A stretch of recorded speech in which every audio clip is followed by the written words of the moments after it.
Gamekeeper's the man on the ground, a man who knows everything about the ground he's on.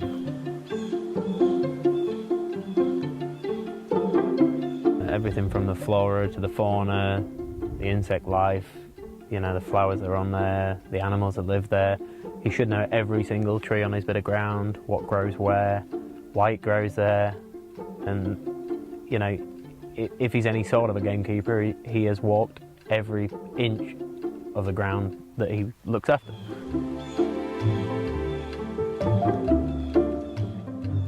And he's the guy who keeps everything in balance, you know, keeps everything to an acceptable number where he is allowed to.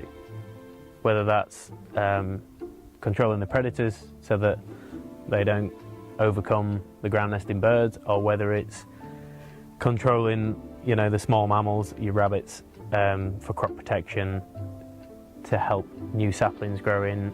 He is the man who, or the woman, that looks after that ground and keeps everything in the order it needs to be. Because, as we know, Mike, nothing has not been touched by humans. So we no longer have a truly wild bit of ground. No matter where you go in the country, everything has been affected by man. So therefore, man should step in and is required to be able to counteract his unnatural effect on the wildlife, in my eyes. So it's not all about pheasants? No, mate, it's far from it. It's far from just worrying about pheasants. You know, pheasants are a byproduct of what we do that generates an income to be able to provide the money we need to look after the countryside in the right way. And without the pheasant shooting, nobody would be prepared, or very few would be prepared, to invest the money to help all aspects of wildlife in order to keep it the way it needs to be. And pheasants just provide that sport, they provide that income in order to be able to let us do what we do. Because I may be feeding pheasants for 2 hours in the morning, but there are 24 hours in a day. And the other 22 hours I spend are, you know, out there creating habitat, controlling predators, you know, managing wildfowl. Whatever we do, it is all helping the natural biodiversity of the estate. My favourite non-game species has to be the red fox. Why? Because I spend my life learning about them and trying to predict what they're going to do, when they're going to do it. And I think they are the most beautiful, intelligent creature in the countryside. They are a complete menace to what we do in uncontrolled numbers. But in the right quantities, they are the ultimate predator. The ultimate predator. And I think the fact that gamekeepers for years have been controlling foxes and we've never seen a shortage of foxes, if anything we've seen an increase in foxes, just shows the sheer determination and intelligence of that species in order to be able to keep going, you know, even when they have been tried to be controlled, you know, and that takes a lot of doing. That takes a lot of doing. You think about the hours, you know, the man hours and the methods we have had, you know, to be able to control foxes, which some have been taken away from us, granted, but the time and effort that's gone into trying to control them, and yet they're still on the increase. As far as I can see anyway, they're still on the increase. That takes a lot of admiration. And although I would kill, you know, if a fox walks across here now, you know, I would run, grab the gun, and we would shoot it. But it doesn't mean I hate them. It just means that I understand that they, in the wrong numbers, can have an adverse effect on what we do and where we are now, you know. We have lots of ground nesting birds, we have lots of wildfowl, and if we didn't control the foxes, we wouldn't have that. So that is why they are my favourite animal out of all of them, but yet I still control them. We release pheasants in order to provide a shootable surplus. You know, you can try and run a truly wild bird shoot, and in a perfect world that would be amazing. But it takes so much investment, so much time, and agriculture is at a point where it's not truly viable. So by releasing pheasants onto the ground, we know that each year we are going to have a set amount of birds that will be, available for shooting. And that gives us the income we need to be able to carry on with the conservation, with the wildlife management, with everything we do. It creates the spare income to be able to then proactively work towards a better countryside. So if I'm not here, nothing is controlled, nothing is managed. We're here next door to 5,000 acres of common ground, as it's known, and the only thing that comes out of there is verminous species. You've got corvids, you've got foxes, you've got anything that is a predatory species coming out of there, and nothing good. I took a walk out there with the family on Father's Day just to get out of the house and sort of go for a walk during this coronavirus period, and I saw nothing. I saw nothing other than crows. A fox crossed the track in front of me. There was a lot of human disturbance, worn tracks, single species biodiversity, and nothing else. Whereas you can sit here now, this evening we've already had several species walking around us. If you sit here long enough, you'll see there's a peregrine that generally flies over here every evening. We've got goshawks, we've got sparrowhawks, we've got buzzards, we've got red kites. And these are all feeding and here because of what we do, because of the pheasants being released on here. It is adversely feeding them, which gives them a leg up on the ladder. It eats into what we do, but that's part and parcel of what we do now. It just provides a wider variety of species, I think, and the lack of human presence on here, I think, is the biggest thing. Because it's left quiet, because it's left undisturbed, these species have chance to nest without being pushed off. They have time to dig an earth and have cubs, and that's, for me, the disturbance probably is the biggest factor to what we do. Disturbance on top of the predator control that is not undertaken on next door's ground just creates this ability to only take on the predatory species, which are the ones that are cunning. The fox, the crow, they're the ones that put up with what people do and learn to live alongside people. Where the rarer species that we're seeing in decline nowadays, they're not. They're more reclusive species. They don't want people. They don't want vehicles driving about. They don't want litter being dropped. They won't put up with it. So in order to have the species that we have, we need to leave it alone. And I think that is the greatest thing about these private estates that are still managed in the old ways, is that it creates that peace and tranquility for these species to thrive. I would class the start of a year of a gamekeeper being February, so that is the end of our shooting year. We come into February, and that is the time where we start to make a grasp on what we're going to do for the following year. So we're looking into what stock we've got left on the ground and how to protect that and how to make things better for them in the future.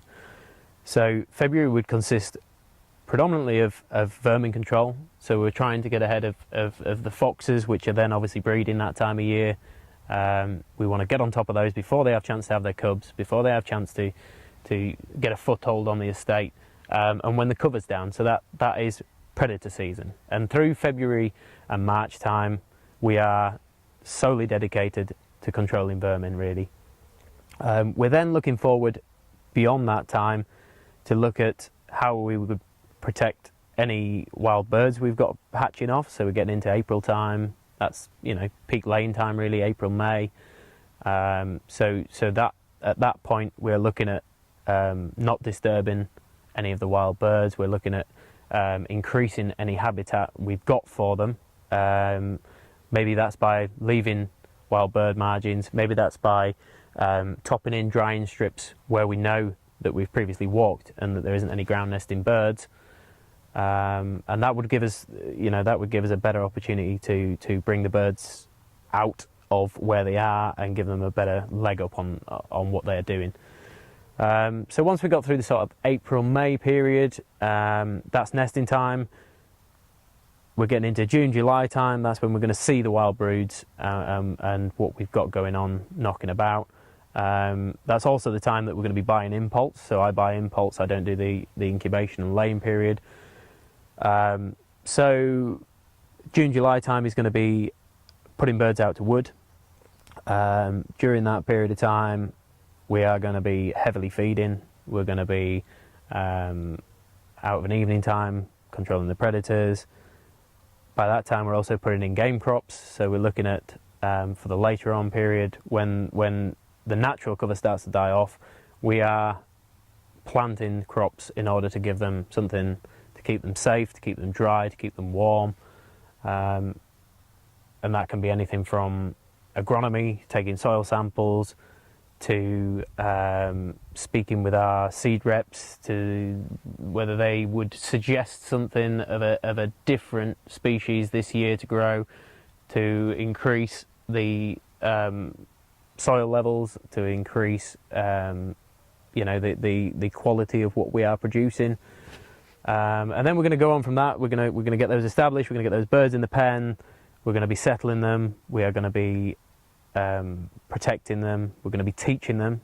So that involves going round every evening time, walking them back into the pens, teaching them to go up to roost. Once they're up at roost, they're safe from ground predation during the evening times, which is a massive thing. We're also teaching them where home is, what is safe. Within our penning period, we're teaching them that the woods that the pens are in is a safe place to be, so that during the shooting season, no matter what goes on, whether it's human disturbance, whether it's shoot days, whether it's predation, they can always fly home, and that is a safe place to go. It's somewhere where they can go, relax, recuperate, feed, drink, and be happy. And once we've really ingrained that in the birds and we've kept them safe in that period of time, then it's time to let them go. That's when we're letting them out. You've got sort of June, July. You get into August now.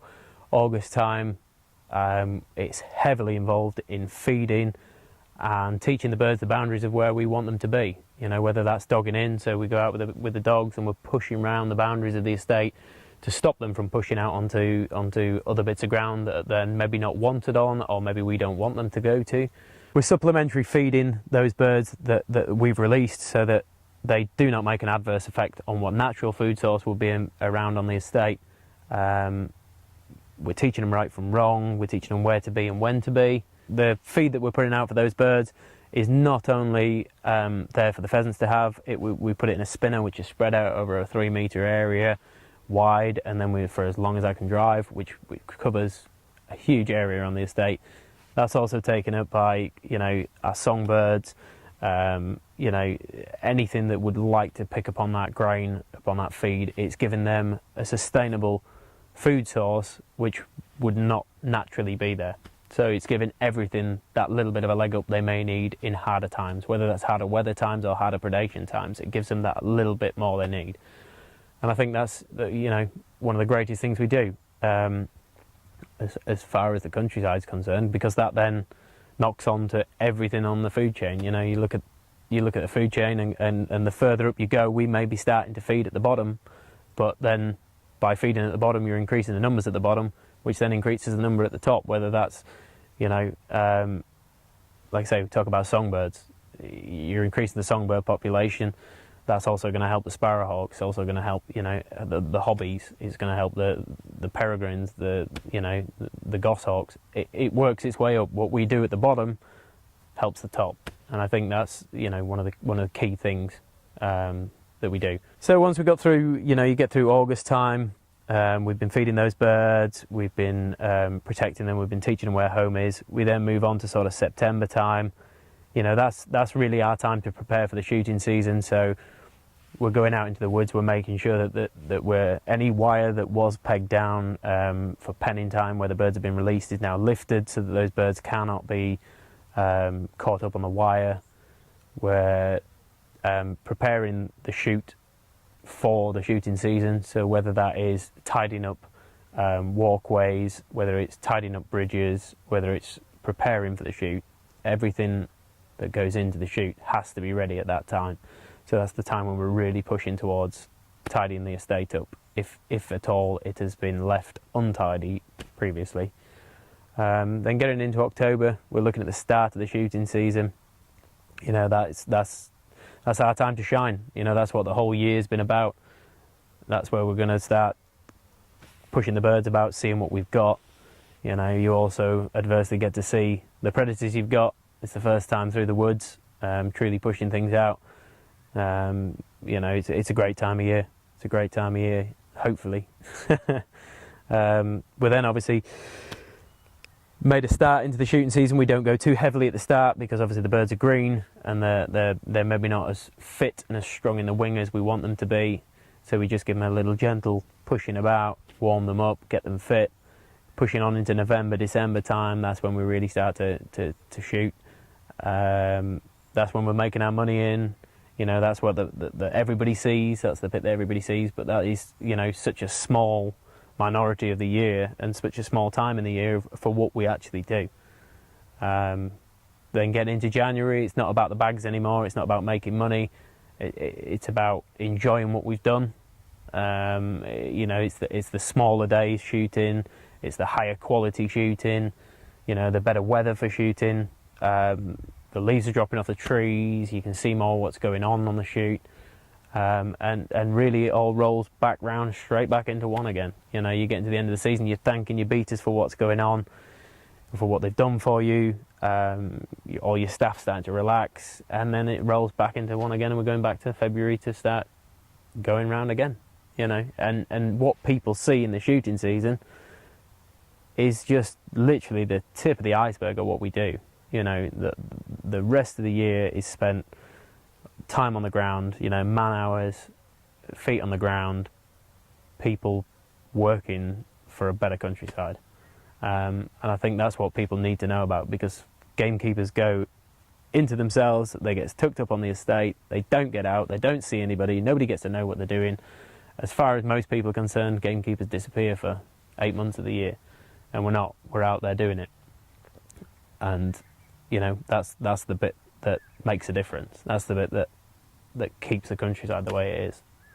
What makes a good gamekeeper is if you're from Yorkshire, but not just that, no.